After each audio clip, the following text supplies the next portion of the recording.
Graça e paz, amados, uma boa noite a todos. Muito bom estarmos juntos, mesmo que através da internet, nesse tempo do nosso culto online.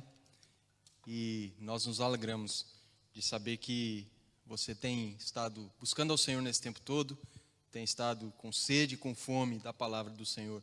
Nós sabemos que muitas coisas Ele tem para fazer em nossas vidas.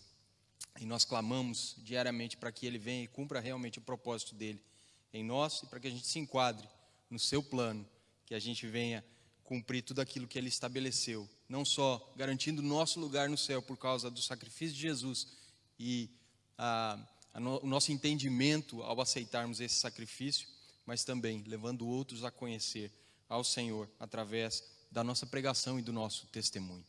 Eu gostaria de ler um texto nessa noite que se encontra no Evangelho de João, capítulo 20, nós vamos ler do 24 ao 29.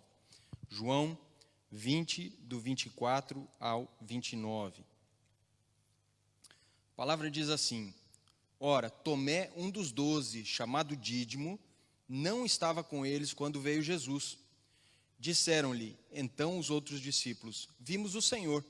Mas ele respondeu: Se eu não vir nas suas mãos o sinal dos cravos, e ali não puser o dedo, e não puser a mão do seu lado, de modo algum acreditarei. Passados 8 dias, estavam outra vez ali reunidos os seus discípulos, e Tomé com eles. Estando as portas trancadas, veio Jesus, pôs-se no meio deles, e disse: Paz seja convosco. E logo disse a Tomé: Põe aqui o dedo, e vê as minhas mãos. Chega também a mão e põe-na no meu lado.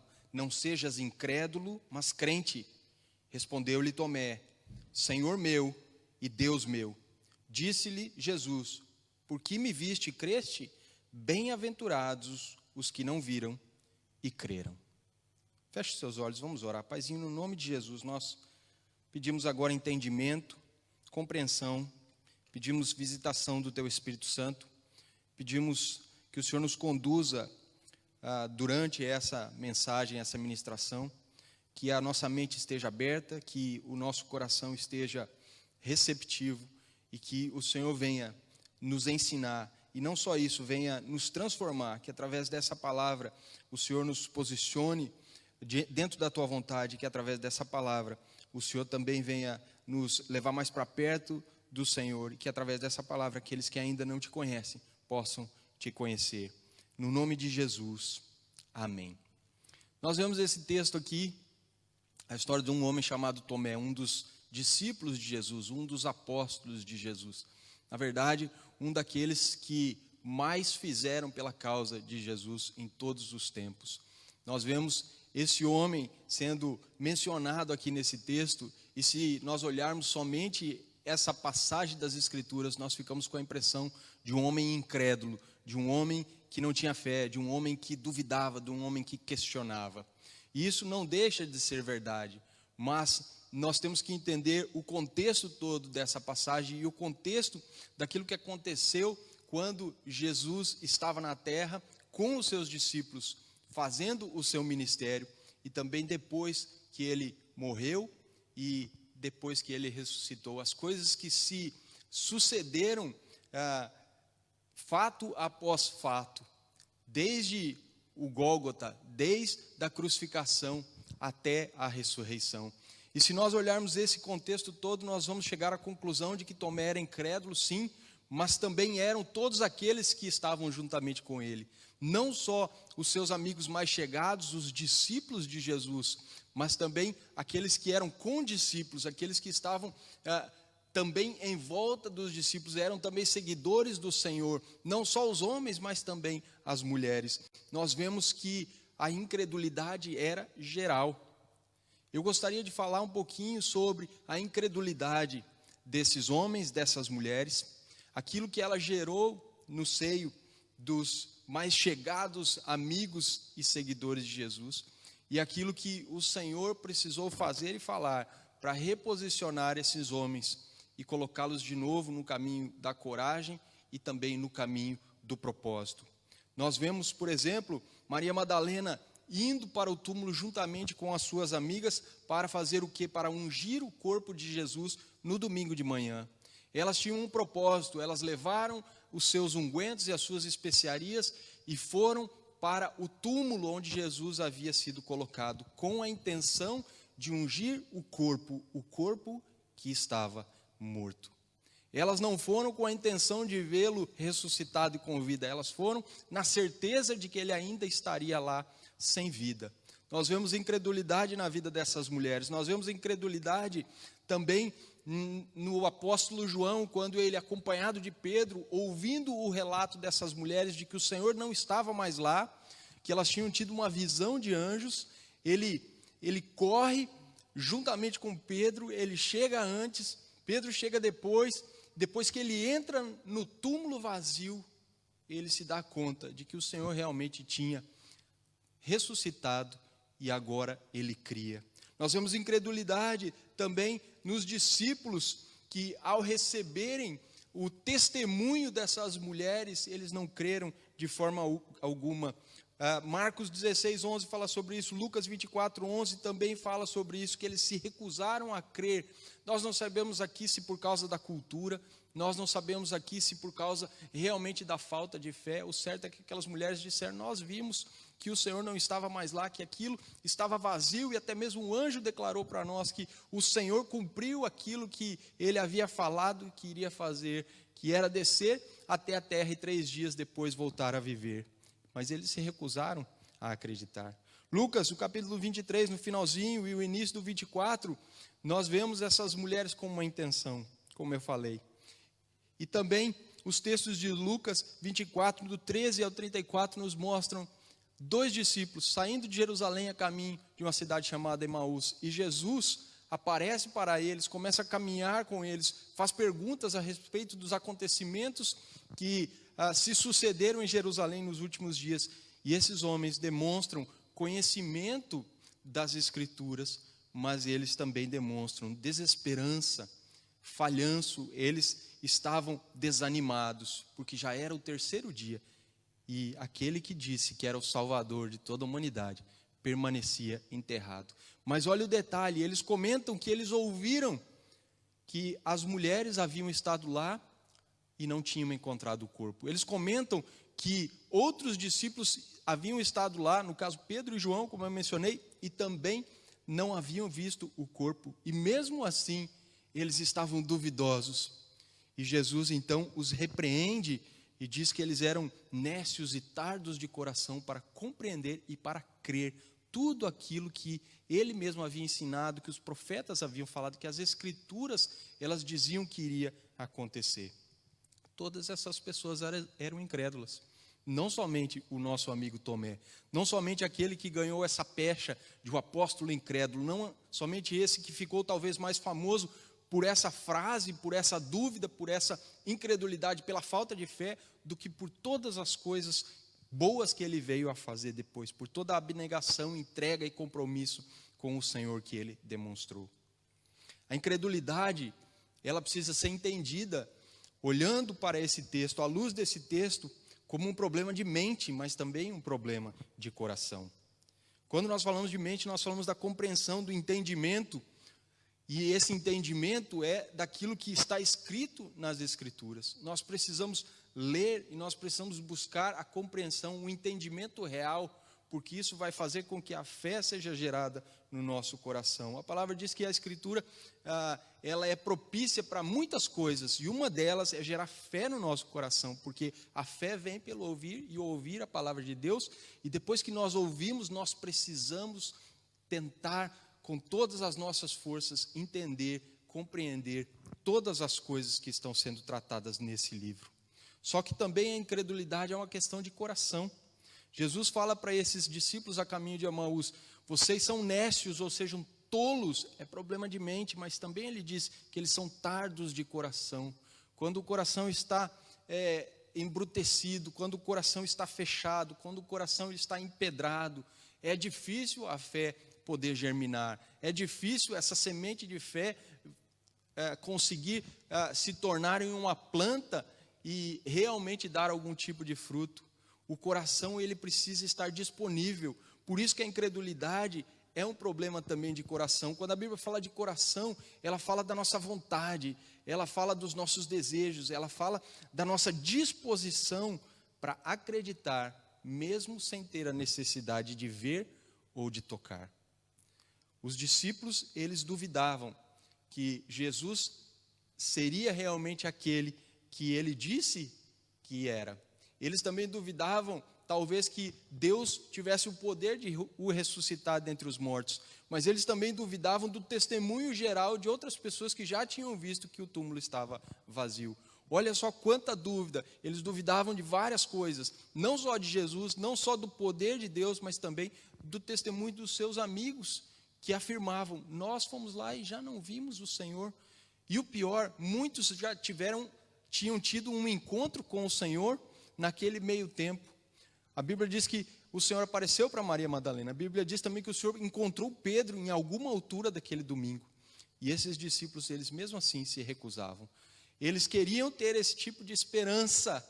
Talvez lá no fundo do coração ainda existisse essa faísca que os fazia olhar para o futuro, talvez com um pouquinho de esperança. Mas o certo é que essa esperança estava sendo sufocada pelo medo, sufocada pela tristeza da perda, sufocada pelo pavor de enfrentar os judeus que agora eram seus adversários, sufocada só pelo pensamento que eles tinham de dar as caras na rua e serem reconhecidos como seguidores daquele que eles tinham acabado de matar.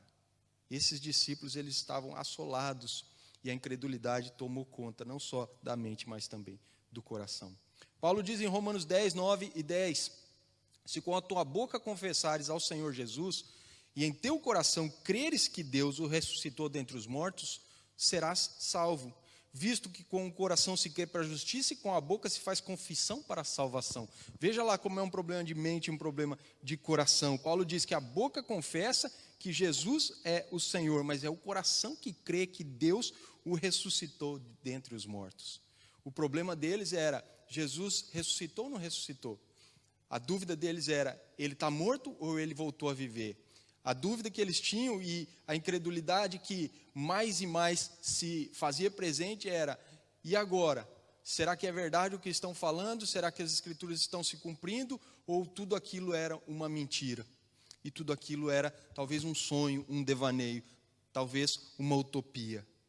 Hebreus 11, 1 diz: a fé é o firme fundamento das coisas que se esperam e a prova das coisas que se não veem.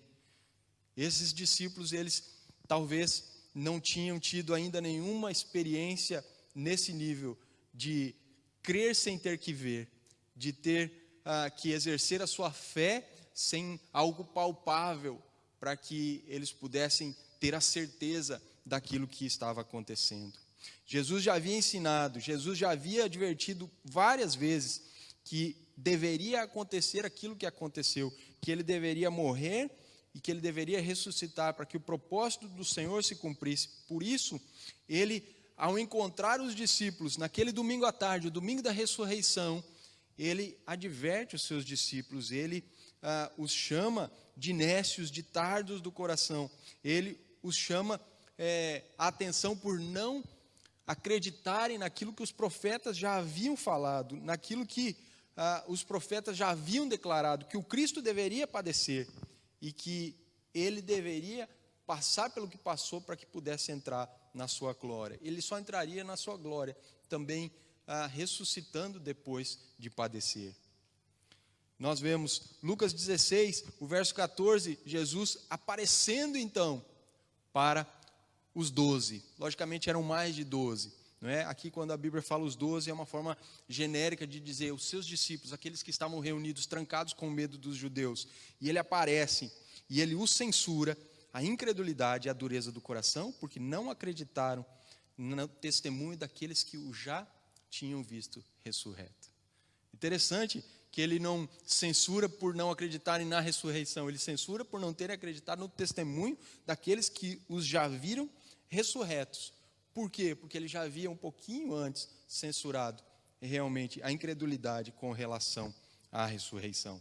Repare, ele repreende a incredulidade, ele repreende a falta de entendimento e ele repreende a falta de compreensão na palavra, mas, sobretudo, ele repreende a dureza de coração e a dificuldade que eles tinham de aceitar e se submeter a ela. Repare também que ele repreende não somente isso, mas ele repreende a teimosia e também a deliberada vontade que eles tinham de rechaçar completamente todas as últimas notícias que estavam levando para um caminho melhor.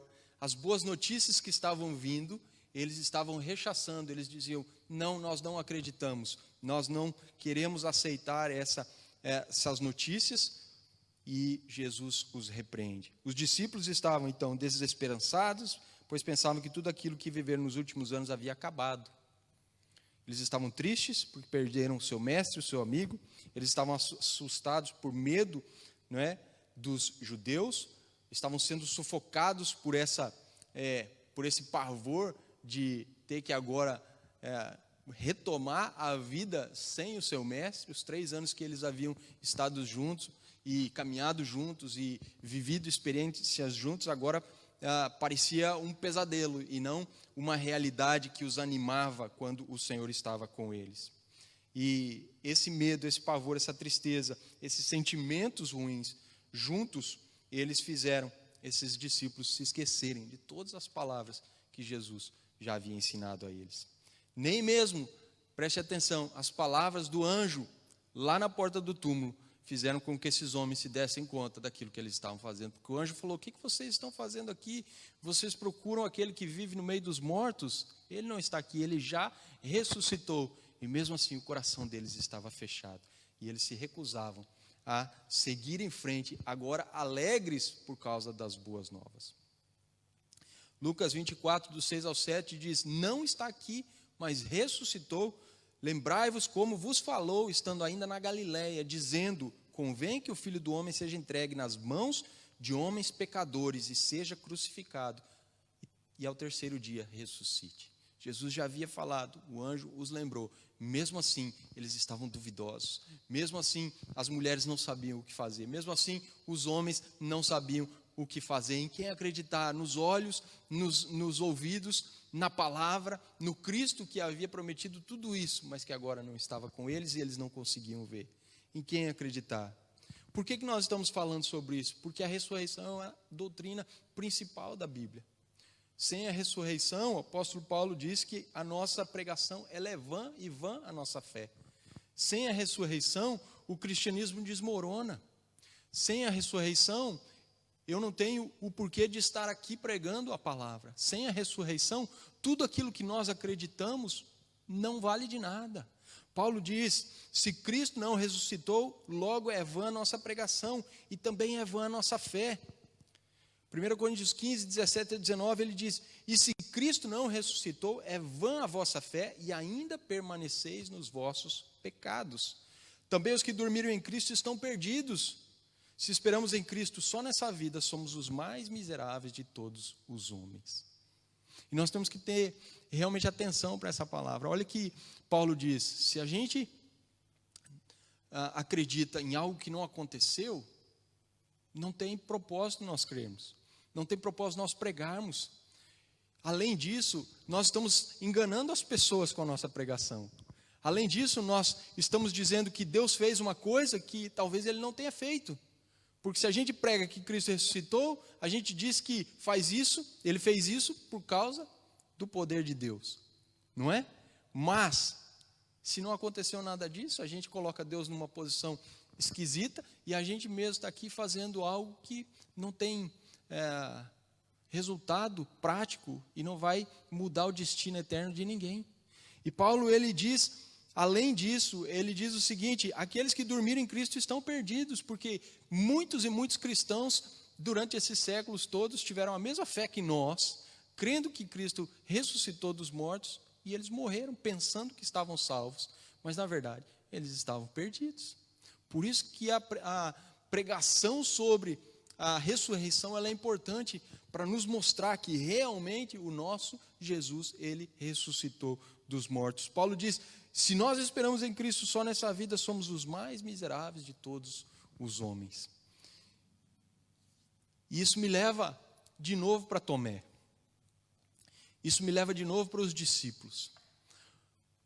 Quem eles pensavam que Jesus era? O que eles esperavam conquistar ao lado de Jesus? Os 2 discípulos a caminho de Emaús, nas suas palavras, eles deixam transparecer a sua crença num Jesus que viria e conquistaria novamente Jerusalém e Israel para os judeus. Eles dizem que eles colocavam a sua esperança nesse homem, que seria o rei de Israel.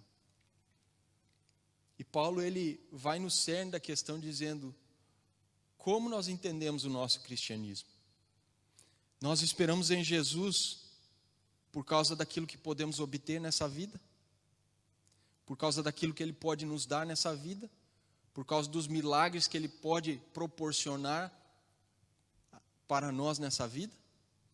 Por causa daquilo que nós conseguiremos conquistar e realizar porque temos Jesus em nossa vida, nessa vida? Paulo diz, se nós esperamos em Cristo só por causa desses poucos anos aqui, nós somos os mais miseráveis de todos os homens. Mas se nós esperamos nesse Cristo que ressuscitou, para que Ele venha um dia e Ele possa nos levar desse mundo, ou mesmo quando nós morrermos, esse Cristo retornando, possa assim nos ressuscitar para a vida eterna, certamente nós estamos enquadrados com os princípios bíblicos e nós estamos caminhando no cumprimento do propósito do Senhor. Nós não seremos chamados de nécios, porque nós compreendemos a palavra. Nós não seremos chamados de tolos, porque nós estamos compreendendo a palavra. Jesus não morreu para que eu e você ficássemos ricos. Jesus não morreu para que eu e você tivéssemos mordomia. Jesus não morreu para que eu e você, nós fôssemos aqueles que estivessem acima dos outros. Ele não morreu para que nós viéssemos a ter servos, para que nós viéssemos a ter empregados, para que nós viéssemos a conquistar tudo aquilo que nós desejássemos. O Senhor morreu com um propósito específico, ligar o homem a Deus, perdoar os pecados de toda a humanidade e nos salvar do pecado e da condenação eterna. Jesus, ele, naquela tarde de domingo, se coloca diante dos discípulos que estavam trancados naquela casa. E ele aparece no meio deles de uma forma miraculosa, que nós não conseguimos explicar. O Senhor simplesmente aparece. E alguns, mesmo assim, não acreditam.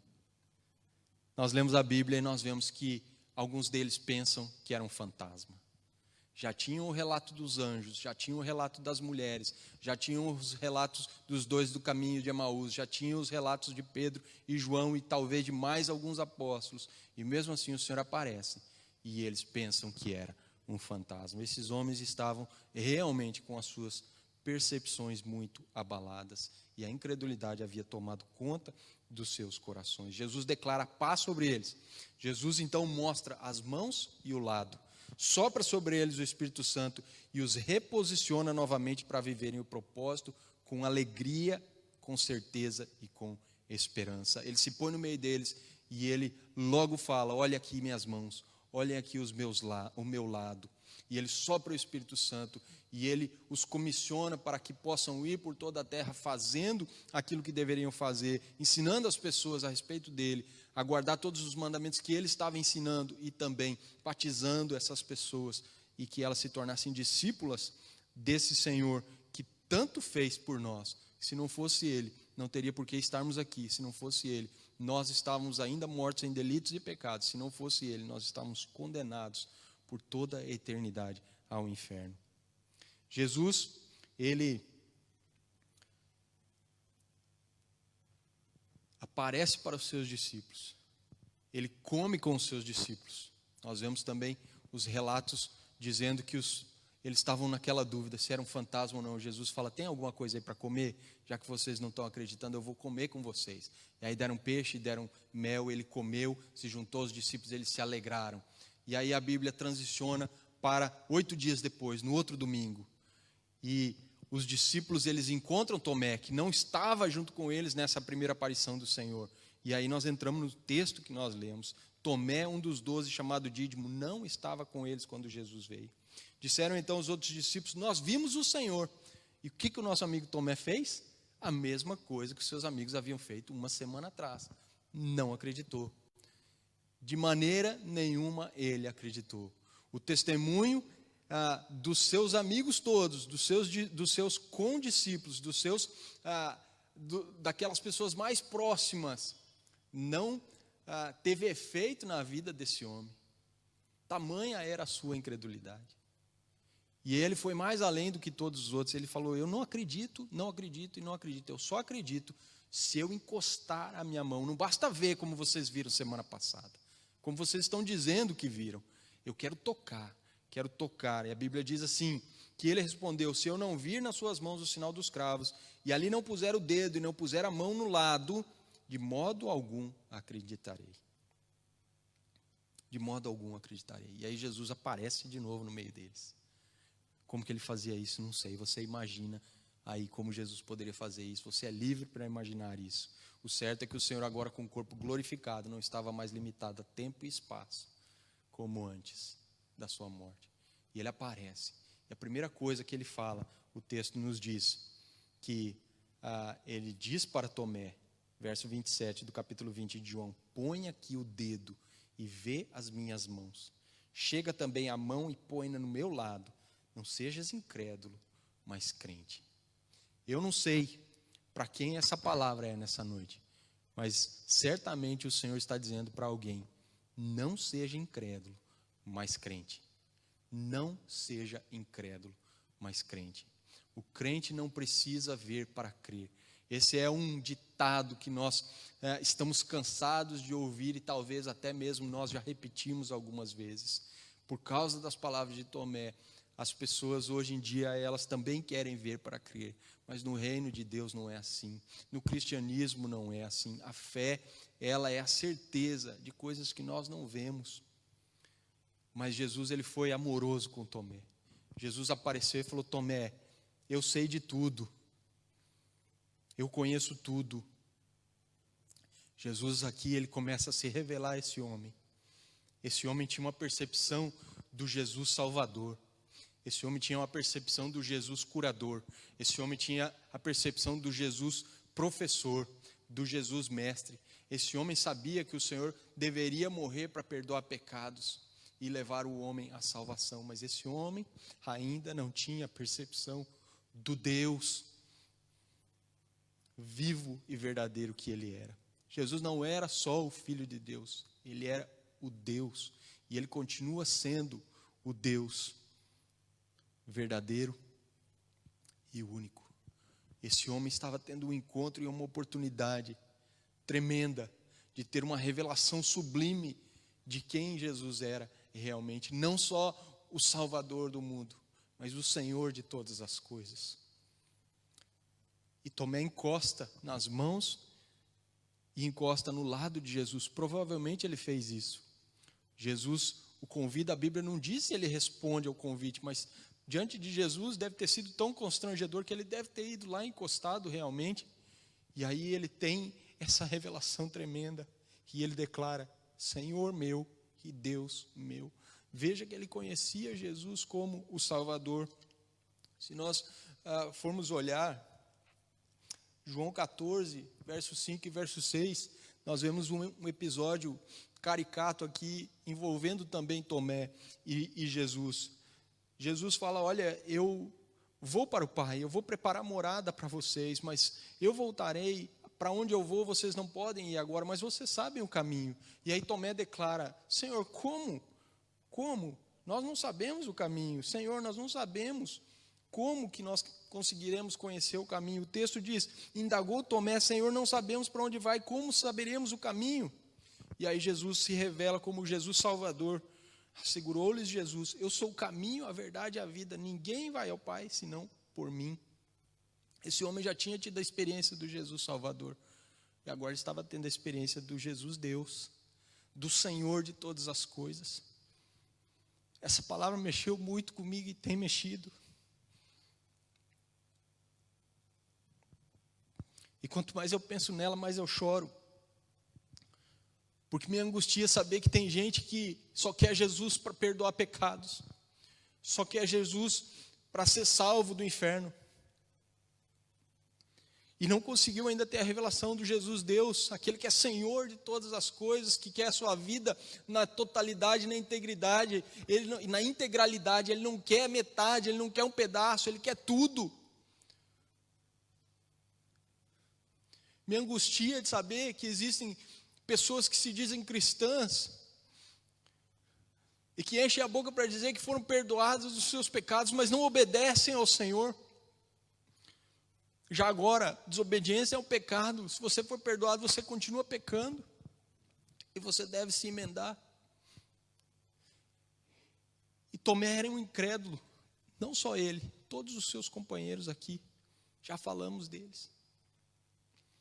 E ele teve uma oportunidade tremenda de conhecer não só esse Jesus que salva, mas também o Jesus que é Senhor, dono de todas as coisas. Aquele que morreu por nós e nos comprou, pagando o preço de sangue lá na cruz. Se você entregou a sua vida para o Senhor, você é do Senhor. Você perdeu o controle da sua vida. Você não tem mais o direito de escolher o que você quer para a sua vida. Ele é o seu dono, Ele é o meu dono, é Ele que sabe aquilo que é melhor para nós.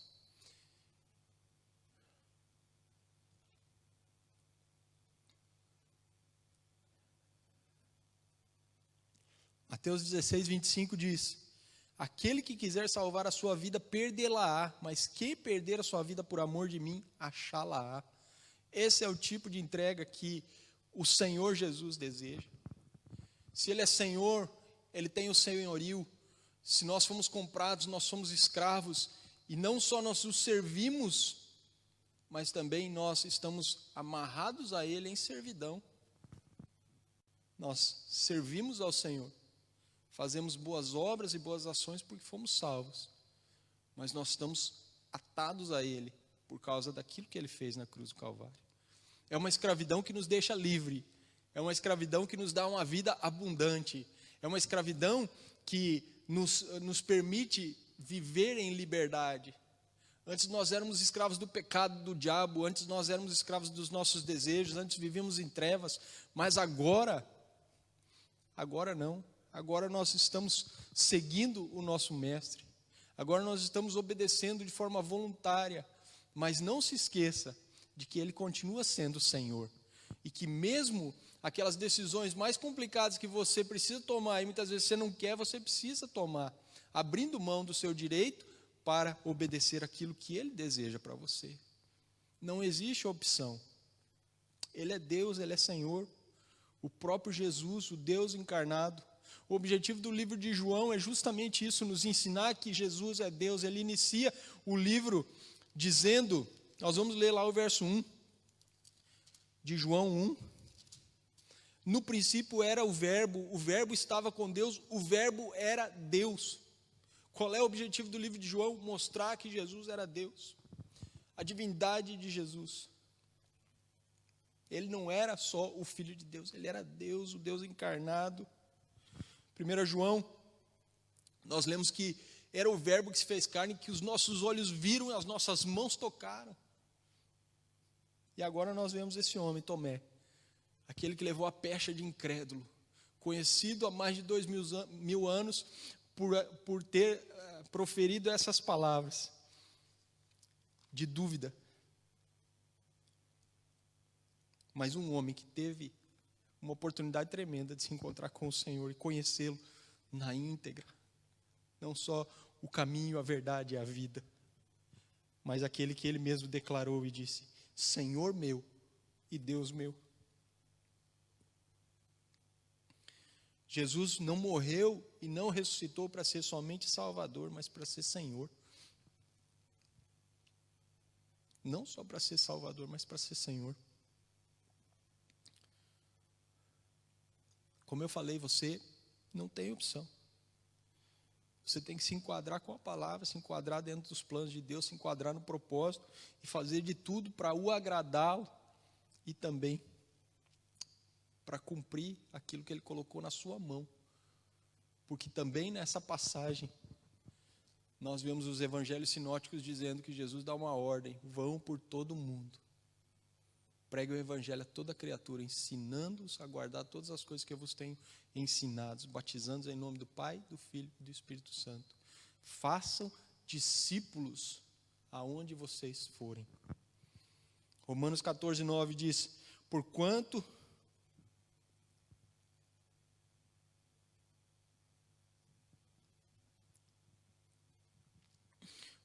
foi por este motivo que Cristo morreu e voltou a viver, para ser Senhor, tanto de vivos quanto de mortos.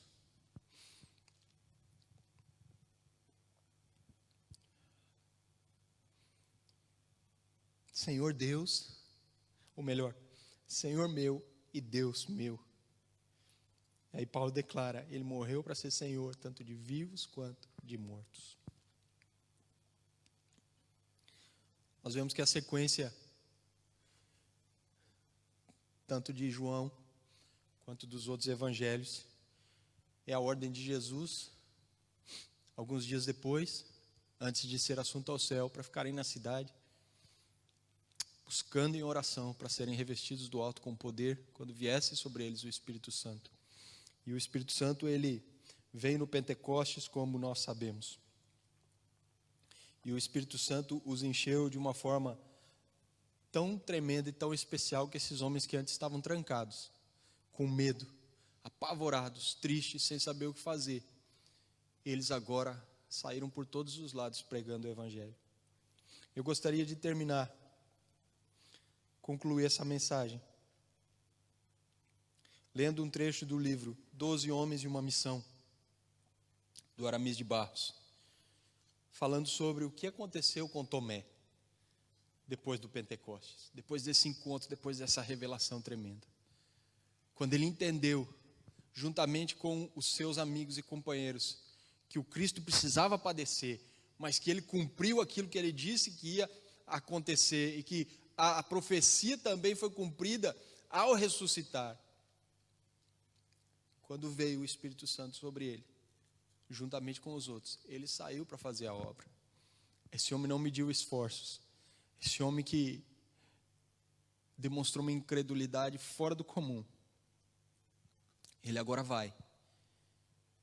E ele começa a impactar lugares, pessoas, vidas, impactar a própria eternidade, enchendo o céu e saqueando o inferno.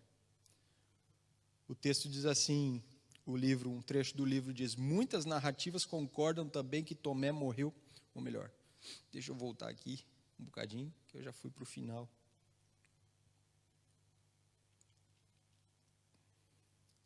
Já fui para a morte dele, calma, ele está vivo ainda. Constam das regiões tradicionalmente visitadas por Tomé, a Babilônia, a Pérsia, a Média, a misteriosa Etiópia asiática, a China e, sobretudo, a exótica Índia, cujo cristianismo deve suas origens à determinação evangelística deste apóstolo. Eu vou repetir. Constam das regiões tradicionalmente visitadas por Tomé, a Babilônia, a Pérsia, a Média, a misteriosa Etiópia asiática, a China e, sobretudo, a exótica Índia, cujo cristianismo deve suas origens à determinação evangelística do apóstolo. A Índia e todas as regiões a ela pertencentes, assim como as suas adjacências até o mais distante mar, receberam a ordenação apostólica do sacerdócio de Tomé, que se tornou o guia e o líder da igreja ali estabelecida, na qual ele mesmo ministrou.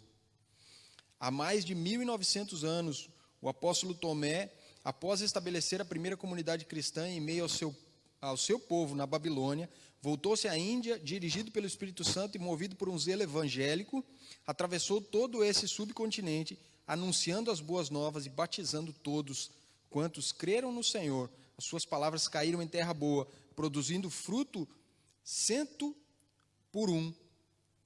Se espalharam por todos os países da Ásia. Na distante Índia, Tomé não apenas conquistou vários milhares de almas, preste atenção nisso. Na distante Índia, Tomé não apenas conquistou vários milhares de almas para Cristo, mas também estabeleceu congregações por onde passou. Em função do sucesso do seu ministério, Tomé foi alvo de severas perseguições que culminaram em seu martírio.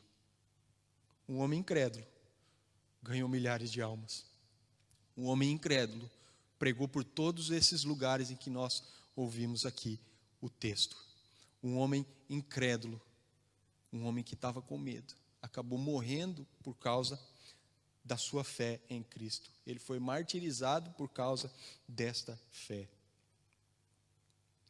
Para finalizarmos, aí sim a sua morte. Muitas narrativas concordam que Tomé morreu de forma violenta, perfurado por uma lança ou por um dardo. Algumas apresentam seus executores como criminosos enviados pelo rei indiano Midzdi. Outras como sacerdotes brahmanes, enciumados com o sucesso que a doutrina trazida por Tomé fazia entre os habitantes locais. A sua vida não é mais sua. Jesus deixou muito claro para Pedro como ele iria morrer. Jesus deixou muito claro, muitas vezes, para os seus discípulos que haveria perseguição, que as coisas não seriam fáceis, porque a gente anda na contramão do mundo. E nós não temos que temer isso. Nós temos que nos alegrar, como os apóstolos depois entenderam, que mais valia obedecer a Deus do que os homens, e que era motivo de alegria ser considerado digno de sofrimento pela causa do seu mestre.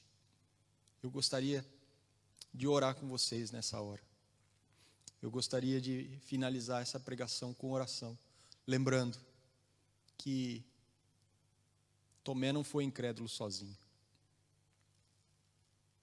Mas eles têm culpa disso, porque o coração e a mente deles estavam realmente fechados, não só para a pregação da palavra, mas por todas as evidências que mostravam que Jesus havia ressuscitado, inclusive para o testemunho daqueles que estavam próximos dele.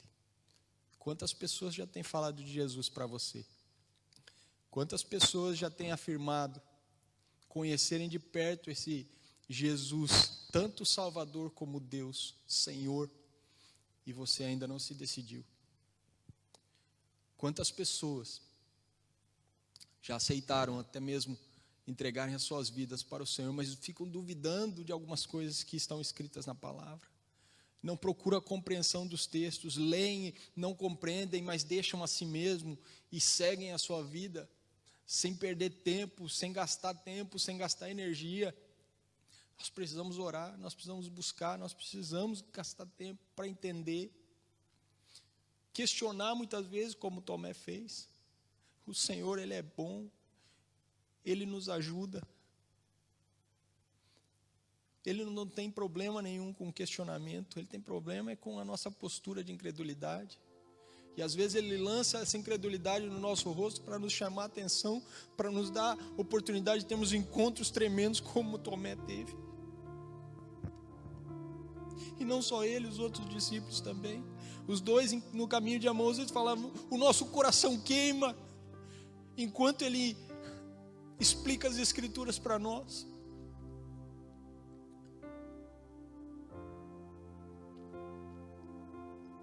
Maria, o encontro de Jesus, quando ela percebe que é Ele, ela diz Rabone, e ela se lança aos seus pés.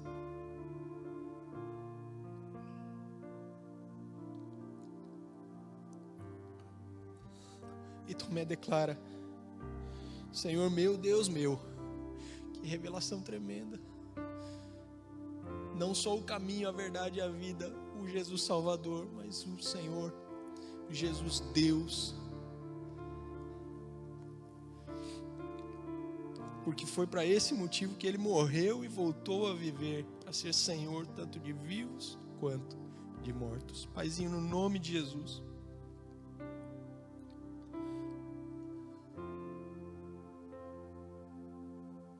nos ajuda.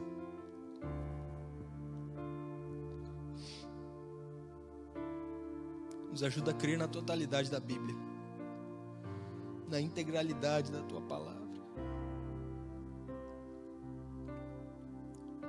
Que a gente compreenda o porquê da ressurreição, a confirmação de que o sacrifício vicário de Jesus havia sido aceita pelo Senhor.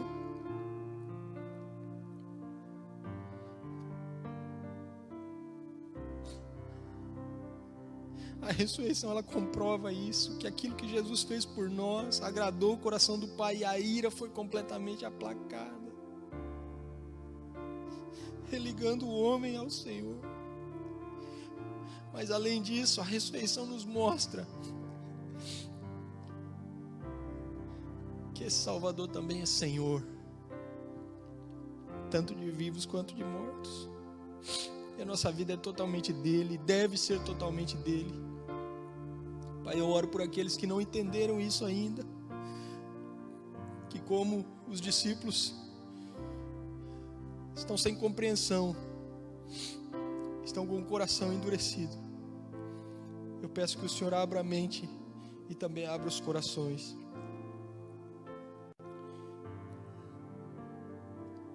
Eu peço por aqueles que ainda não fizeram, Pai, uma escolha pelo Senhor. Que o Senhor possa se revelar a eles como o caminho, a verdade e a vida, mas também como o Senhor, que é Deus, o dono de todas as coisas. Eu oro pela tua igreja, de forma geral, para que haja mais compreensão da tua palavra, para que haja mais entrega, para que haja mais busca, para que haja mais compromisso. Eu oro pela tua igreja aqui em Gersa, Deus, para que sejamos todos do Senhor, sem restrições, para que entreguemos tudo ao Senhor, sem restrições, para que nos doemos pela tua causa, sem nenhum tipo de restrição, e para que possamos ser usados como Tomé foi depois dessa revelação tremenda e do batismo com o Espírito Santo no Pentecostes, um ganhador de almas que andou em todos os lugares mencionados aqui e que levou milhares de pessoas até o reino do Senhor. Que o Senhor nos permita, Pai, ser usados nesse nível de ganharmos milhares de pessoas para Ti, e que se isso nos levar a enfrentar situações difíceis, que seja, se isso nos conduzir para o martírio, que seja, porque o Senhor é Deus de vivos e mortos, como Paulo declarou: para mim o morrer é lucro, o viver é Cristo e o morrer é lucro. Se nós vivemos, vivemos para o Senhor. Se morremos, nós somos do Senhor e estaremos com o Senhor para todo sempre. Muito obrigado, Senhor, em nome de Jesus.